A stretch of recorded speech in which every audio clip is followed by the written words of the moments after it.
Welcome to Chemistry at Hononegah High School. I'm Brian Brown, and today we'll be looking at how you determine empirical formulas. Now, discussion of empirical formula starts with the idea of understanding what a formula is. So, what does H2O actually mean? Does it mean that you have 2 moles of hydrogen for every mole of oxygen? I mean, because it does mean, obviously, you have to have 2 atoms of hydrogen for every 1 atom of oxygen. But does it also mean you got 2 moles of hydrogen for every 1 mole of oxygen? And the answer is yes, always. And that's critically important to what we're doing to find the empirical formula. So formulas are not only ratios of atoms, they're also ratios of moles. What they're not is ratios of masses. So just because water is H2O doesn't mean you have 2 grams of hydrogen for every 1 gram of oxygen, because oxygen and hydrogen don't weigh the same. Now, a formula then is a ratio of atoms, but more importantly and useful to us, because it's very hard to count atoms, but we can weigh something and from that determine the number of moles. And formulas are ratios of moles. You do have 2 moles of hydrogen for every mole of oxygen in a water molecule.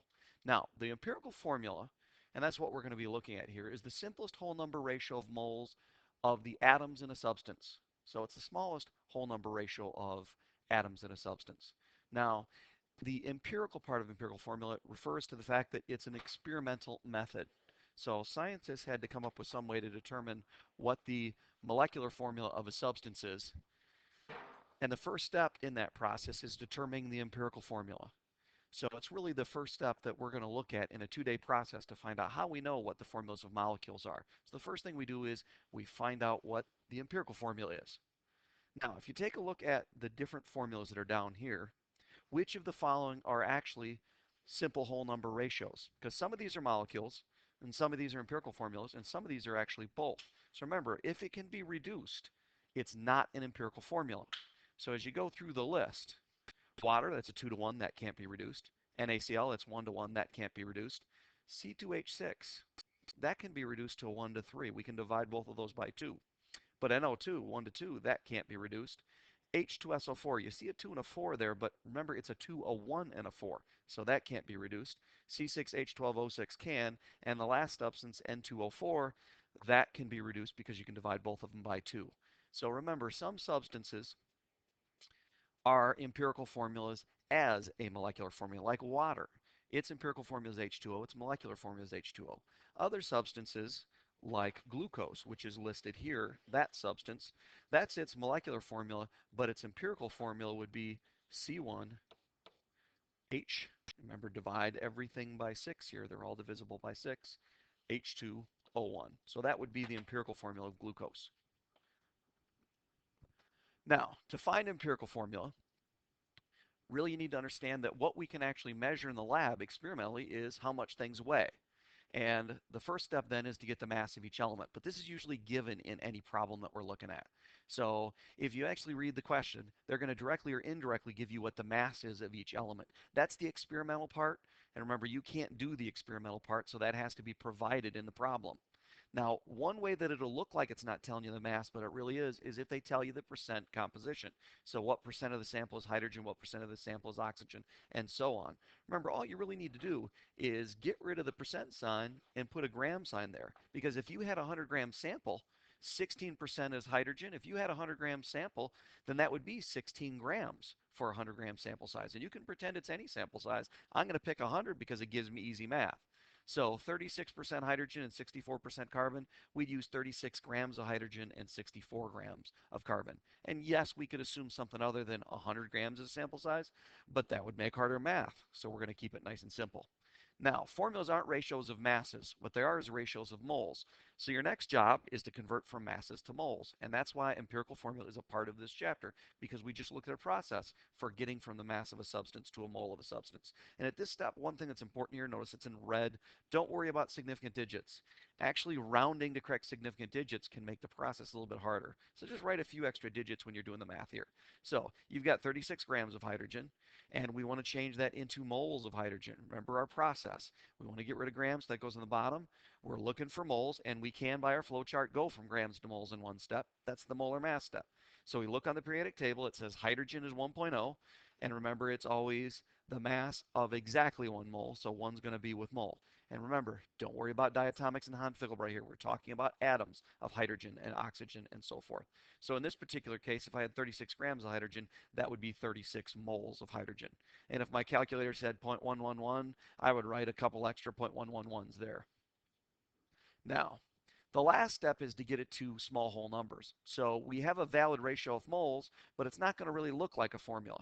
So really what I recommend is you first make it look like a formula. So if we had 1.2 moles of carbon and 4.8 moles of hydrogen after we converted our mass to moles, write it like a formula. And you're going to put your mole amounts in that subscript spot where we would normally put the subscripts in a chemical formula. So it'd be C 1.2 H 4.8. Now, we need to keep that ratio of 1.2 to 4.8 because we can't change that, but we need to get it to whole numbers. The fastest way to do that is divide by the smallest. So in this case, 1.2 is smaller than 4.8, so we're going to divide them both by 1.2. That's going to always make this one 1, and then this one is going to be some number greater than 1. So it's going to get rid of our goofy less than 1 fractions if we divide by the smallest. And 9 times out of 10, at this point, you're done. Like in this case, there's 1 carbon for every 4 hydrogens. It's a 1 to 4 mole ratio. But there will be instances where you won't get exactly a whole number. So if you get 1 and 2.01, that's basically 1 and 2. But if you get 1 and 2.5, I mean, that's nowhere near 2. It's nowhere near 3. You can't just round that to 2 or 3. So we need to maintain the ratio, but we need to get whole numbers. So sometimes you have to multiply, typically by 2 or 3. And it's fairly rare, but it does happen. So let's look at a couple of examples of what we're looking at here. So if we have 0.029 moles of X and 0.039 moles of Y. And remember, this is the result of changing our masses to our moles that were given in the problem. So we're going to write it like a formula, then we're going to divide by the smaller, and then we're going to look at what we get. In this case, we get 1 and 1.34. Well, this is pretty close to 1.333, which is a third. Well, if you triple a third, you get a whole. So this is one where we would want to multiply by 3 to get to whole numbers. And that would keep the ratio, but now give me whole numbers. So if I multiply both of those by 3, I get x3, y4.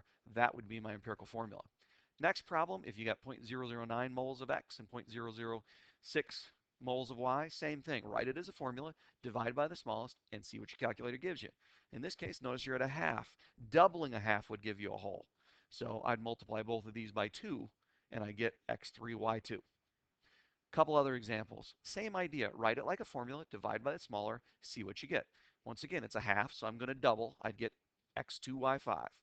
Now the last one here, sometimes you get very small numbers because masses in small samples are small. But it's no different. We put the two numbers in the subscript spot. We would look at them and decide, okay, 2.4 times 10 to the negative fourth is smaller, so that's what we're going to divide by. And the x would become 1, and the y is going to become 3.04. Now that's not close to a third or a half. That's actually really close to 3. So in this one, we're already at our whole numbers. We would say it's x1, y3. So that's some examples of that last step. Write it like a formula, divide by the smallest, and if you have to, double or triple.